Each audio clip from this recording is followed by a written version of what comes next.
Les États-nations, contrairement à l'idée répandue, c'est des entités qui, historiquement, sont assez récentes.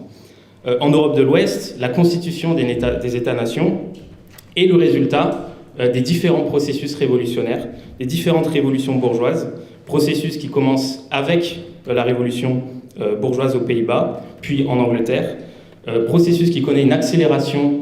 sous l'impact de la Révolution française et notamment des guerres napoléoniennes qui ont participé à la création de divers États-nations à travers l'Europe,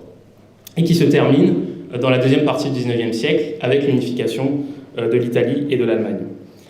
Donc les États-nations sont des produits du capitalisme,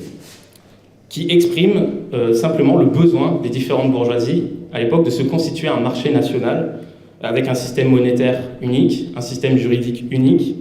plus de barrières douanières. En réalité, en fait, la constitution des États-nations servait à balayer tout ce qui restait des particularismes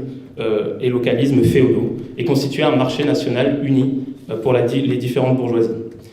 Et à l'époque, la constitution des États-nations, c'était un phénomène progressiste, parce que c'était un phénomène qui favorisait le commerce et qui provoquait donc un essor rapide des forces productives, et donc de la classe ouvrière.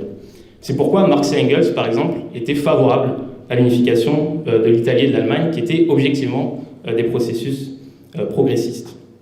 Mais comme vous le savez, en bon dialecticien, toute chose finit par se transformer en son contraire, et aujourd'hui, les États-nations sont devenus des obstacles au développement des forces productives,